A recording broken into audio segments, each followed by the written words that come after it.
Om Namo Bhagavate Vasudevaya.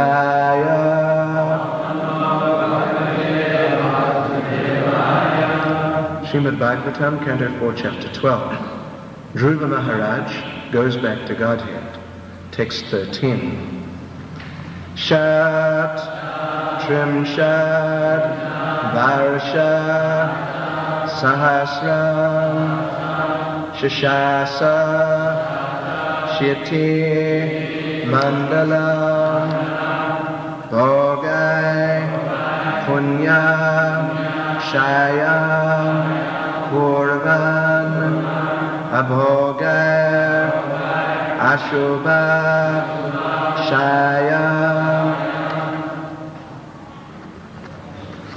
Shatrim Shadvarsha Sahasram Shashasa Shiti Mandalam Bhogai Punyakshayam Purvan Abhogara Shubhakshayam Shatrim Shadvarsha Sahasram Shashasak Shiti Mandalam Bhogai Punyakshayam Purvan Abhogara Shubhakshayam Shatrim Shadvarsha Sahasram Shashashak Shiti Mandalam Bhogai Punyakshayam Purvan Abhogara Shubhakshayam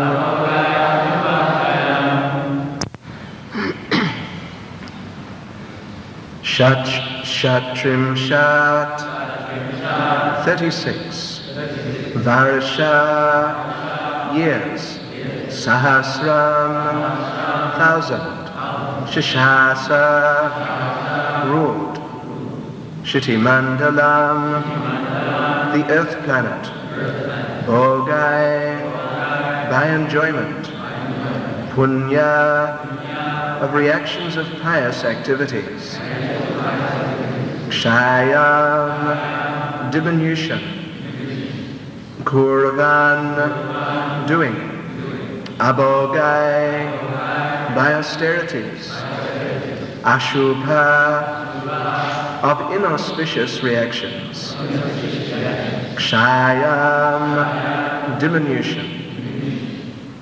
Translation. Dhruva Maharaj ruled over this planet for 36,000 years.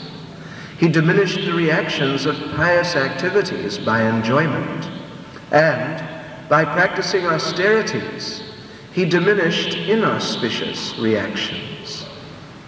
Purport by Srila Prabhupada. That Dhruva Maharaj ruled over the planet for 36,000 years means that he was present in the Satya Yuga, because in the Satya Yuga, people used to live for 100,000 years. In the next Yuga, Treta, people used to live for 10,000 years. And in the next Yuga, Dwarpara, for 1,000 years.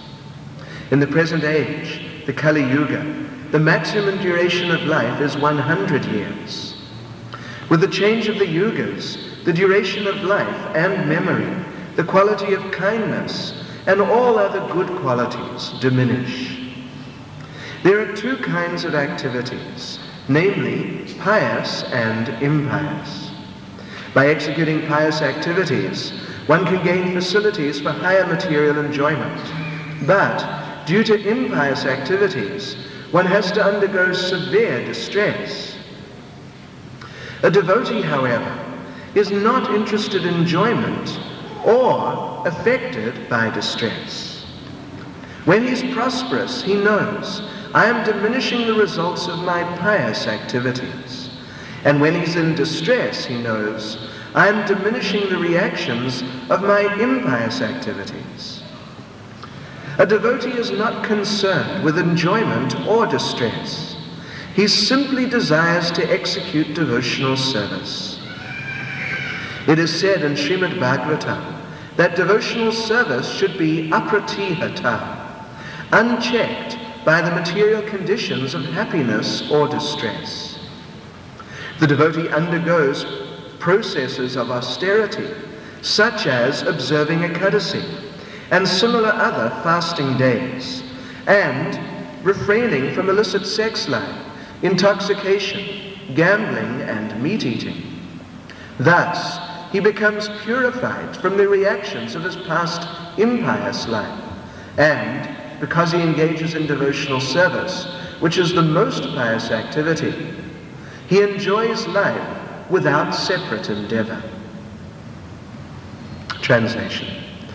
Dhruva Maharaj ruled over this planet for 36,000 years. He diminished the reactions of pious activities by enjoyment, and by practicing austerities, he diminished inauspicious reactions.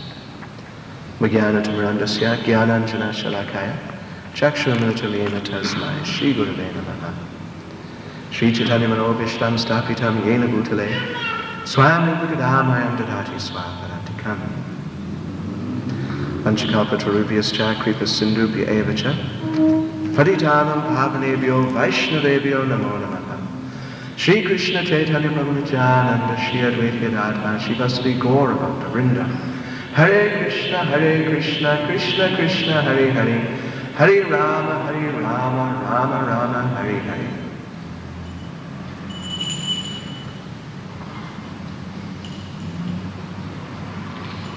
Shri Shri Radha Radhanath Ki.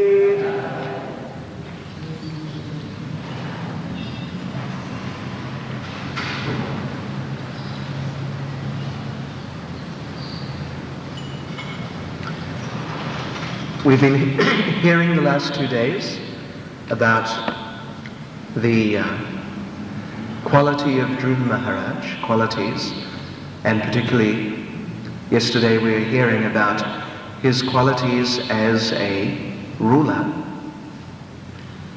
very pious, Krishna-conscious ruler, Kshatriya ruler, and as such he was able to help the citizens in all regards.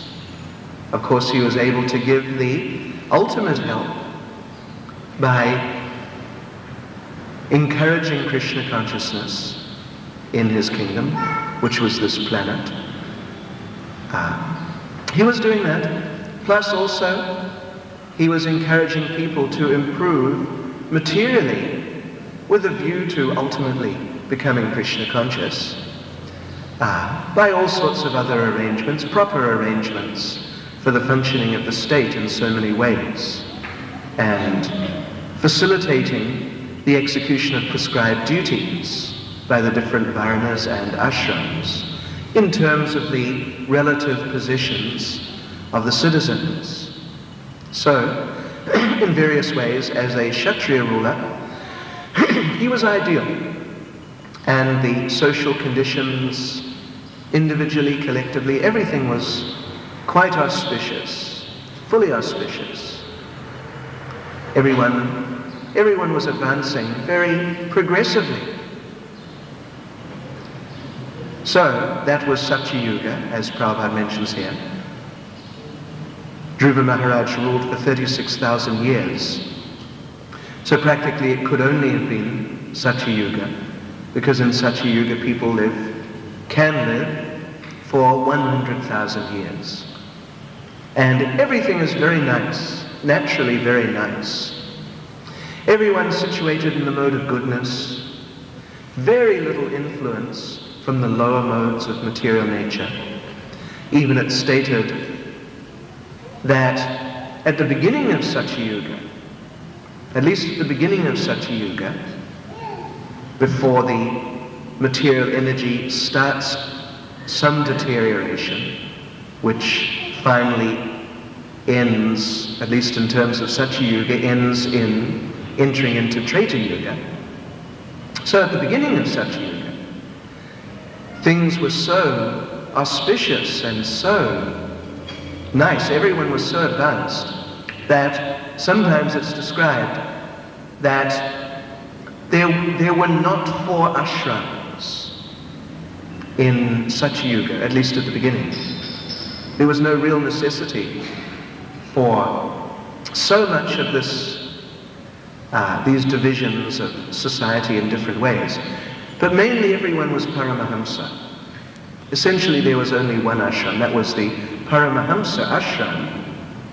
In other words, everyone was very, very advanced and quite detached materially. So conditions were like that. Satyayuga, by our standards, is very long. Something like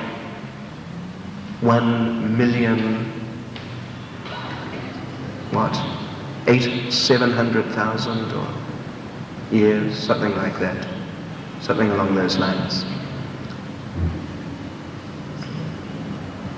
So, actually, seeing everyone as living 100,000 years, that means that in Satyayuga there are only a few generations, actually. There's only a few generations. And then before you know, you're in Satyayuga. But anyway, at the beginning, things were so very nice. Dhruva Maharaj was ruling at some point in the Satyayuga. Things were very nice. Conditions were very nice. But then gradually things deteriorated. There's some sense of proportion in the rate of deterioration from 100,000 to 10,000, the longevity, lifespan. 100,000 down to 10, down to 1, down to 100. And now, where is a 100-year-old person? There are not many. Very rare, actually. No one is really thinking, no one is really expecting to live 100 years. Average life expectancy, at least in the Western world, is 75 years, slowly increasing actually. Now it's approximately 75 years. In other parts of the world, less materially developed, 35 years. India, the life expectancy is approximately 35 years. So if you meet someone who's 40 years old, even though by Western standards they're not old, just in the middle of their lives, but by those standards they're old because they're beyond the average lifespan. So, Kali Yuga, there's the sense of proportion. 100,000 years is a very long time to live. 10,000 years also to us seems very long. 1,000 years also seems very long. And when you're a child, 100 years seems long. But we know, as we feel time moving on, as one gradually is aging, then one realizes that actually this lifetime that we have, 70, 80 years, whatever, something like that, actually it's not very long at all. It's very, very short. The child has some illusory sense of eternality, or at least no expectancy of an end being there to the lifetime. But as the person gets a little older, particularly as they go beyond the halfway point, they realize that actually my life is not very long. So things are deteriorating like that. There's the sense of proportion, and there's also a sense of proportion in the deterioration of the qualities. From 100%, all good qualities in Satyayuga, at least at the beginning, 75%, beginning of Treta Yuga, 50%, at the beginning of Dwapara Yuga, 25% at the beginning of Kali Yuga, and then at the end, nothing. Actually, we see that practically nothing is left now. At the beginning of Kali Yuga, Srila Prabhupada explains that the only good quality that is really existing, not existing fully, but can be seen to some extent, the only good quality is a little truthfulness. Practically there's no mercy. Practically there's no austerity. Practically there's no cleanliness. But a little mercy, a little truthfulness is there. Not complete truthfulness. Just a little truthfulness is there. So much deterioration. Everything is deteriorating. From that point of everyone being situated on a very advanced level of material goodness and practically spiritual goodness, very advanced. Things have deteriorated to this point. So, Prabhupada is explaining, and the verse is explaining, that Dhruva Maharaj, he was ruling and conditions were so auspicious, and he was also situated very nicely in Krishna consciousness. He was also experiencing that whatever karma there may have been was diminishing. He was observing that happening. He was observing that sometimes I'm enjoying and sometimes I'm suffering. And as he observed the coming and going of this happiness and then distress and then some happiness and then some distress, he was observing that without being affected. And he was understanding that this is good actually, the whole process is good, because all my karma, whatever there may be, it's all being diminished. My good karma, my bad karma, it's all being diminished. So if I remain fully engaged in devotional service, then as time goes on, there'll be no karma. Simply devotional service. Simply the transcendental nature. Absorption in the transcendental nature. So, Dhruva Maharaj in this way was very exemplary as a devotee. This very advanced level of consciousness. In Bhagavad Gita, Lord Krishna begins his instruction to Arjuna by explaining Marchas Varshas to Kunteya, Satoshna Sukha Dukkha Da, Agama Payano Nijas, Tams Tatikshashva Bharata. He's advising Arjuna to tikshava, that you tolerate, learn to tolerate. In the next verse he says, Yam hina vyatayantyete purusham purushashava samaduka sukham dhiram somratatvaya kalpate. That if a person learns to tolerate not just the distress, generally people, if we think of tolerating, we think of tolerating distress. But in the first of those two verses, Lord Krishna says that a transcendentalist has to learn to tolerate distress and happiness and observe their coming and going without getting caught up in the process of trying to fight to hold on to the enjoyment and to fight to keep away the suffering, but just let it come and go. So Lord Krishna says that if a person learns to do this, learns this art of tolerance in Krishna consciousness, tolerating happiness and distress, understanding it's simply my karma, in the same way that Dhruva Maharaj is understanding.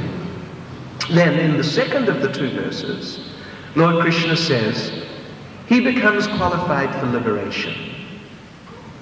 This is one fundamental characteristic of the process of yoga. Process of yoga, there are so many different types of yogas. In Bhagavad Gita, Lord Krishna describes a number of them. Jnana Yoga, Sankhya Yoga, Karma Yoga, Dhyana Yoga, which is part of Ashtanga Yoga, then Bhakti Yoga. Other types of yogas are also referred to in the 8th chapter, Shat Chakra Yoga. Different types of yogas. But what is the underlying principle? The underlying principle is that through yoga, one can learn to tolerate the difficulties of material nature, become fixed on the transcendental platform, and become liberated. Of course, in Bhakti Yoga, we understand that there is a higher principle also, that is to please Krishna by engaging in his devotional service. But still it follows that if one is engaged nicely like that in the course of becoming absorbed in pure devotional service, liberation comes also. And that tolerating in this spirit is also a part of Bhakti Yoga. It's also a part. One has to learn that out. So right there at the beginning of Bhagavad Gita, Lord Krishna explains this fundamental underlying principle which applies in all processes of yoga, that you have to learn to tolerate your distresses and your happinesses, and not become caught up identifying with either, and in this way becoming entangled. So this is very important for a devotee. Very important. There's a very nice example, at least of tolerance of distress. Very nice example given in the first canto of Srimad Bhagavatam. Maharaj Parikshit is touring his kingdom, and he comes upon the personality of Kali, mercilessly beating and actually trying to kill the personality of religion, who's in the form of a bull. Already Kali has viciously severed 3 of the 4 legs of the bull and is hard at work on the 4th, which is truthfulness. Hard at work, and the poor bull, personality of religion, is in very terrible condition, actually. So, Maharaj Parikshit, we know the account. Maharaj Parikshit, he intervenes very strongly. But even though he knows exactly what is the situation, still for the sake of executing the process of justice, which is part of Dharma, part of one of the principles of Dharma for a king, so he holds a little trial on the spot, and he asks Dharma, who did this? Of course he already saw who did it, but he asks, who did this? And of course one might expect, if one is on the material platform and such a thing is happening to oneself, one would expect that the personality, that you would say, oh, it was him. But Dharma, the personality of religion, he doesn't give some specific answer like that. He suggests certain possibilities, but then he says, actually, no one has done this. No one's really done it to me. But it's just the will of the Supreme Personality of Godhead. In other words, no one should be punished. Why should someone be punished? So Srila Prabhupada explains very nicely in one of the purports there that the personality of religion was under attack, and we also, sometimes some difficulty comes inevitably from time to time, in one way or another, some interpersonal conflict, health, the threefold miseries of material existence. So these are coming and going. And how are they coming and going? Simply according to our karma. That's all. Simply according to our karma. So Srila Prabhupada explains, in the context of the personality of religion's statement, that no one is really responsible for this, it's just the will of the Lord. Prabhupada explains that we have already created our happiness and distress by our previous activities. So, in this case, distress was there. Distress was there.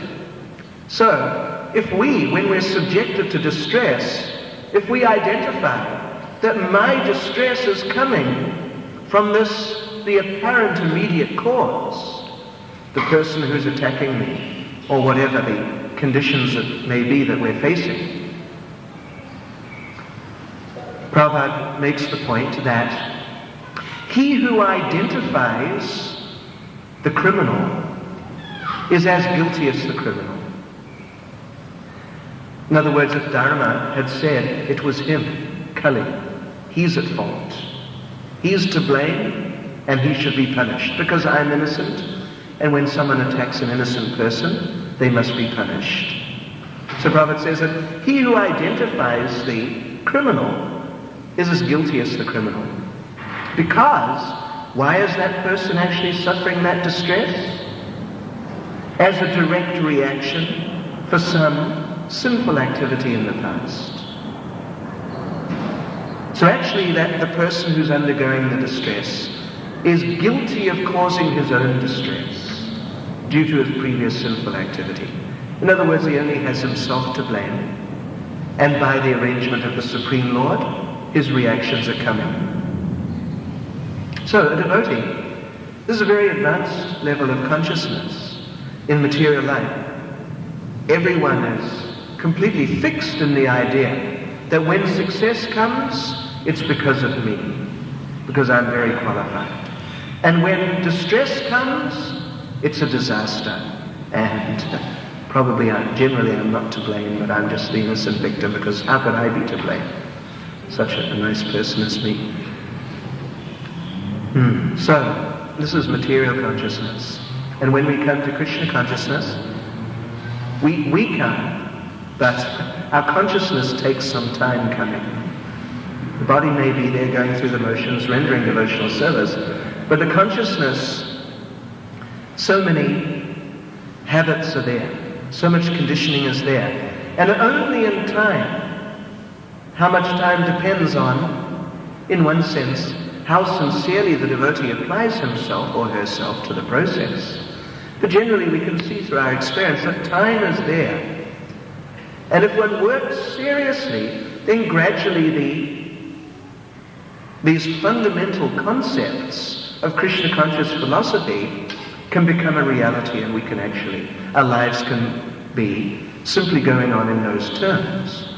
But before we come to that platform, as we slowly come to that platform, when these things happen, happiness, distress, our tendency may be there to identify, become affected, like that.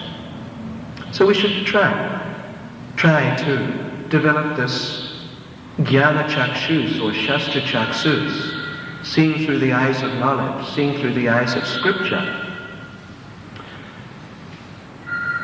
Just like we read in various of our literatures, some great devotee is expressing that I'm in a very fallen condition.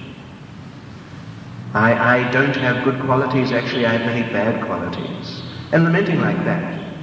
So this is very advanced consciousness.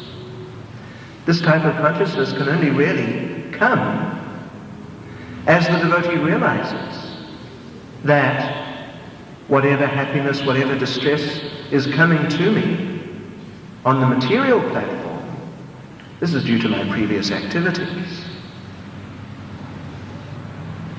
So we have to cultivate this consciousness. On the other hand, we have the example of Dhruva Maharaj. He's an example of a person to whom some great happiness came. The benediction offered by the Supreme Lord. You can have a vast kingdom if you want. But he didn't identify. He understood, actually, I must stick to Krishna consciousness. So we have to cultivate this. By cultivating pure devotional service, by cultivating the attitude of service to the Supreme Lord, understanding that I am simply an instrument in the hands of the Lord. So let me just take that position. Let me have that type of understanding of myself. Let me just act like that. By acting, cultivating this mood of pure devotional service, then gradually these good qualities come, or this realization comes of these philosophical points. And as one gradually comes to realize these philosophical points, gradually one becomes able to deal with the results of one's pious activities when they come, and the results of one's impious activities when they come. So this is very important. Prabhupada refers to one verse in Srimad Bhagavatam in the second chapter of the first canto, Savai Pumsam Paro Dharmo, Yato Bhakti Aradhoksaje, Ahaita Ki Aprat. If it's to actually be satisfying, we are practicing Krishna consciousness, and at least for one who's neophyte, then, because of different circumstances, happiness will be there. Sometimes the devotee will be very happily engaged. Other times the devotee, the mind will drift away, enthusiasm will go. So why is this happening? Because the devotee has not come to this platform of being fully absorbed in devotional service, unmotivated devotional service, uninterrupted devotional service. The devotee is still identifying on the material platform with my happiness or my distress. So by cultivating this mood that I am the eternal servant of Krishna, that is my position, that is my business in life. I have no other business trying to cultivate happiness or sidestep distress. My only business is to go on and on executing devotional service faithfully and understanding that the happiness and distress which comes to me is coming from my previous karma, and just tolerating that and not allowing it to interfere with one's execution of devotional service. Then one can advance very nicely. So this is a very important thing for all devotees to try to cultivate. Krishna explains in Bhagavad Gita, Tatena kampam susamikshamano punjana evatma kritam vipakam, that the devotee goes on executing devotional service in this spirit, always offering obeisances to the Lord from the core of their heart, always fully engaged, and when the reactions come, understanding where they're coming from and tolerating them, happiness and distress. Then Krishna says, Jivetiyo mukti pade sadayabhak. For such a devotee, the kingdom of God becomes their rightful inheritance. It becomes their rightful property. Srila Prabhupada, in explaining that verse, he said, it means inheritance just like in the sense of a child inheriting from the father. What does the child have to do in order to inherit from the father? He doesn't have to do anything great. Prabhupada explains, all he has to do is stay alive. That's all. As long as he doesn't die. He doesn't have to put on some grand performance to please the Father. It'll come. It'll simply come. Naturally. All he has to do is stay alive. Or in other words, all the devotee has to do is stick in Krishna consciousness. Just stick at the lotus feet of the Lord. Understanding one's position in these terms. And if one sticks at Krishna's lotus feet, always rendering devotional service faithfully, in a humble mood, not being affected by the fluctuations of material nature on the basis of one's karma, then Krishna will give everything by this dedicated devotional service. The kingdom of God will become the devotee's rightful inheritance in due course of time. Some comments? Of course, one other little point that Prabhupada's mentioning here, that the austerities which devotees naturally follow, like following the four regulative principles and Ekadasi, today of course is Ekadasi, everyone should remember that. So the austerities which the devotees naturally follow, they're burning out the previous sinful reactions, because austerity means a little difficulty. So on this Ekadasi day, we should remember that, perform our little tapasya, minimum tapasya to avoid grains and legumes. At least do that. One can also fast completely. Srila Jiva Goswami, in Bhakti Sandarbha, he gives a very interesting description of the duties of a Vaishnava on Ekadasi. He says that, of course, in due course of time it appears to have been modified a little, at least by Srila Prabhupada, but He said that there's no real question of Ekadasi if you eat or sleep. He said actually the ideal standard is you don't sleep the night before, you stay up chanting. You don't eat, of course, on the Ekadasi day, and then the following night you also don't sleep. 2 nights in a row. The next day, after the Ekadasi, you may eat some very small amount, very small. And then the next night, you can take some rest. And he's very insistent, actually, that this is the way that Ekadasi is really to be followed. Of course, we know Srila Prabhupada also modified that, and that his modification is valid and bona fide. But the opportunity is here. Minimum little austerity is there. Of course, we're automatically following 4 regulative principles. Minimum little austerity is there. One can also accept more if one wants. But the essence is be fully engaged in devotional service, particularly hearing and chanting. In this way, gain positive transcendental benefit. So any comments or questions?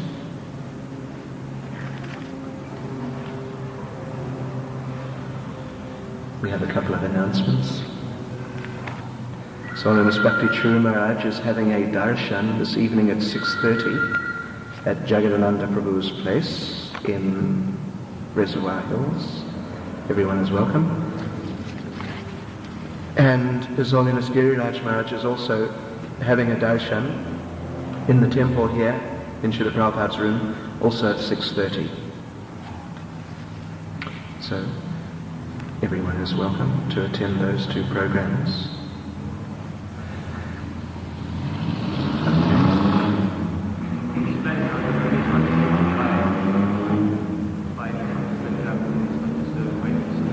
Shouldn't be. Yeah. But still that doesn't mean that that's the word completely you don't become ecstatic, you don't become affected by things within devotional service. Well, things within devotional service are different. Just mundane happiness and distress. One day you're sick. Next day you feel, or some day later you feel very invigorated. So on the material platform, the devotee isn't going to hanker or isn't going to be particularly happy or sad. The devotee will understand, this is just my karma. Let me execute devotional service in some suitable way under the circumstances and carry on. The devotee may gain some money, some inheritance or gift or something may come. The devotee doesn't become happy materially thinking, oh, now I'm going to gratify my senses. And if the next day someone steals the money, the devotee doesn't become sad thinking, now I can't gratify my senses, like I was thinking of. On the devotional platform, the devotee may think, oh, now I can do so much service to the Lord with this money. And if the money is stolen, then the devotee may lament, oh, I wanted to render some service, buy something for the deities or whatever, but now I can't. But that's different, that's quite different. So certainly on the mundane platform, material platform, the devotee has to cultivate this ability actually through full engagement in devotional service and philosophical understanding of not becoming affected by these personal material occurrences which are coming from one's karma, and to always remain engaged in devotional service, whatever the material circumstances may be. Some other comment or question? Sakaguru?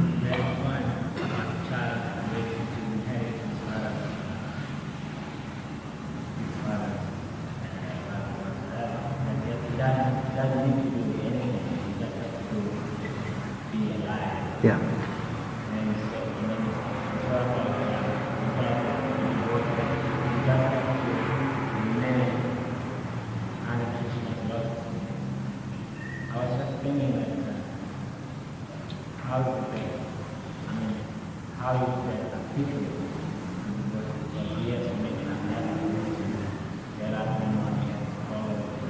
Yes.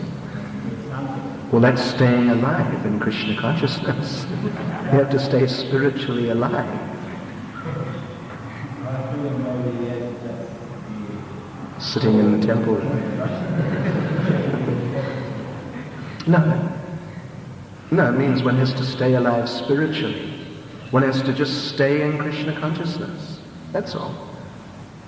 If one dies in Krishna consciousness, so to speak, in other words, if one falls down from Krishna consciousness, then that condition is, one has failed to meet the condition of staying alive spiritually. Of course, the devotee naturally, as the devotee is, so to speak, staying alive in Krishna consciousness, by following the program and doing the things which devotees are meant to do, then naturally the devotee becomes inspired to do more, rather than just hang in there so you avoid looping. The devotee actually becomes enlightened. Let me render service. Let me render more service. Let me learn more about Krishna consciousness. This comes naturally, but the fundamental, basic, essential thing which has to be there is that the devotee at least has to stay alive in Krishna consciousness, at least follow the basic program and remain in the association of devotees. Yeah. Dr. James? In Bhagavad Gita, we read that a person on the Brahma-Buddha platform that enjoys bliss, yet the other that devotees, even within a spiritual practice, it's not a result of karma. They are very expressive and there are times when they are disturbed in their own. The question is that sometimes we see, or that one who's on the Brahma-Buddha platform is not meant to become disturbed, but sometimes we see that devotees, sometimes they're blissful, sometimes they're disturbed. Well, when you're speaking of advanced devotees, if you're speaking about including neophyte devotees, sometimes neophyte devotees will become disturbed for some material reason.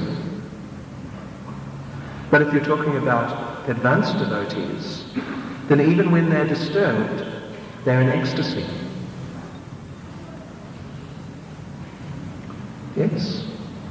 The topmost example, of course, of that is Srimati Radharani, who said that if my unhappiness pleases Krishna, then my unhappiness becomes my greatest happiness.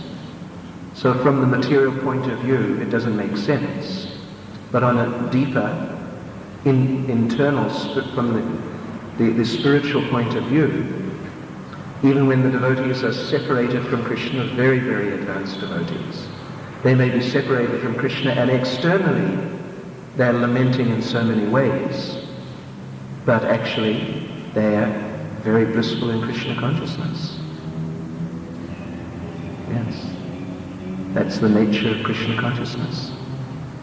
Even that separation and that the lamentation and so on which is involved enhances the ecstasy, which is a little inconceivable from the material platform.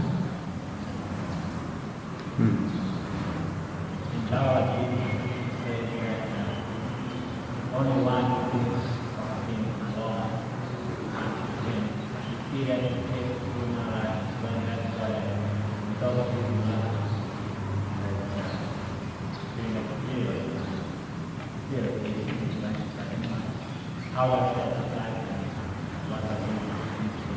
Thinking of his mother rather than thinking of Krishna. Is that what you mean?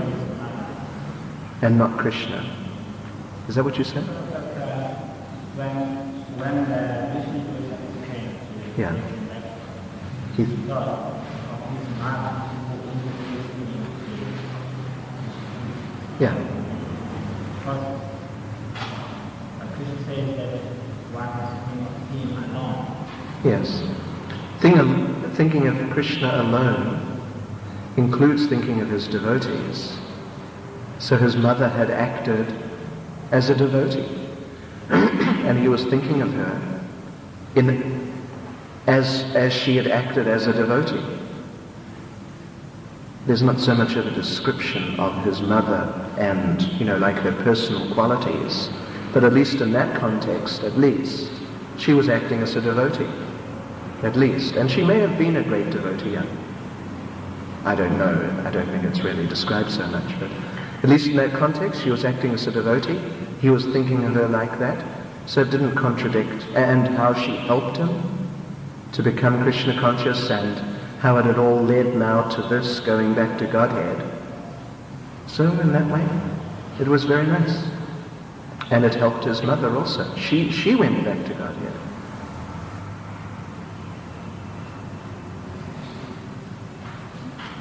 So that means, like, let's say you have two divorces, husband and wife. The husband is talking about his wife. That means, like, If his wife is, the question is, interesting question, husband and wife, devotees. If the husband dies, thinking of his wife, who's a devotee, then is that the same? Well, if she's a very nice, advanced devotee, and if he's thinking of her in a very devotional spirit, then, of course, in these relationships, there are prone to be material elements.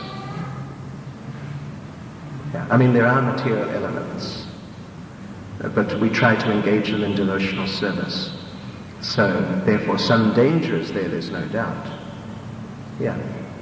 But if actually the relationship is spiritual, truly spiritual, then the husband is like the spiritual master, and that means that the wife is like a disciple, actually.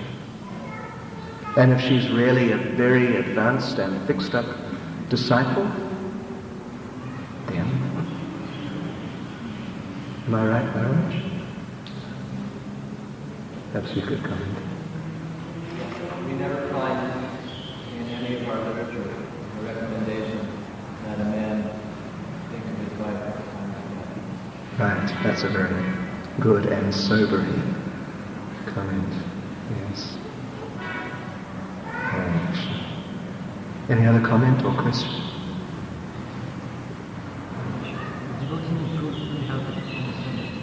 Good health.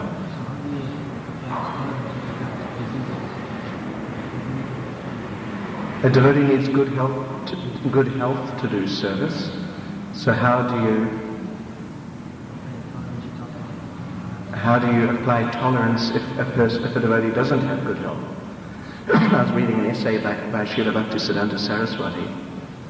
He was saying that bad health is not at all necessarily a disturbance or hindrance to the execution of pure devotional service.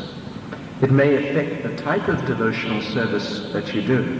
You may desire to do some service which takes a lot of physical energy. So due to bad health, you may not be able to do that. You may be confined to bed, perhaps, if you're extremely unwell. But still you can be Krishna conscious. Still you can be Krishna conscious. And you should understand, this is my karma. By the arrangement of Krishna, it's come to this on the material platform. My body is in this condition.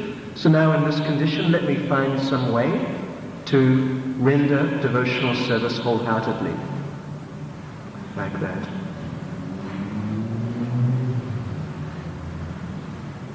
Okay, I think we'll end there. Oh, Dr. James? I was just thinking about, you were saying earlier how for instance, Srimati Radharani, when she was externally appearing to be in distress, internally she was very ecstatic. And because you're reading through the first canto where Mother Kunti, she's praying that we should be always put in distress. Yes, Queen Kunti in her prayers in the 8th chapter of the first canto, she prays that we've been put in so many distressful conditions, And actually I would like those types of things to happen again and again. Because when distress comes, I remember you. I see you. And when I see you, then I don't have to see repeated birth and death. So that's very advanced. A very advanced level of Krishna consciousness.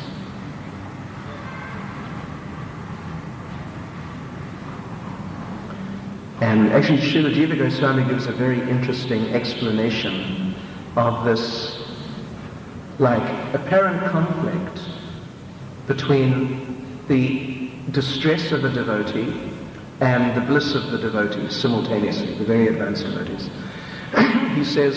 He explains, this is in Priti Sandarbha, he explains that what is the happiness of a devotee? The happiness of a devotee comes when the devotee pleases Krishna. So Krishna is pleased with the devotee. Therefore, the devotee becomes happy, which is like a reflection of the happiness which Krishna is experiencing through that service of the devotee. Therefore, the devotee is very happy, because Krishna is happy, actually as part of the interaction between them, reciprocation from Krishna.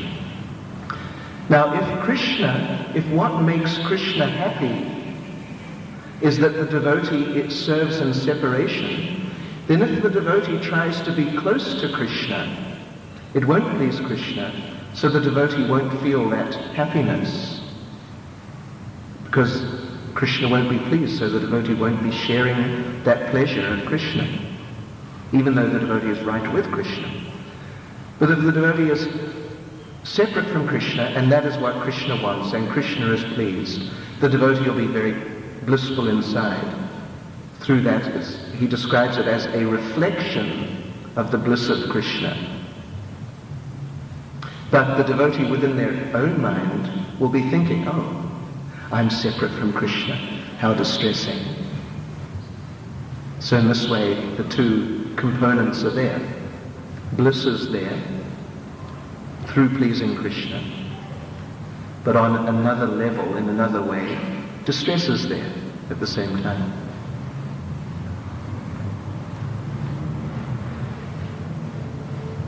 Srila Prabhupada ki jai.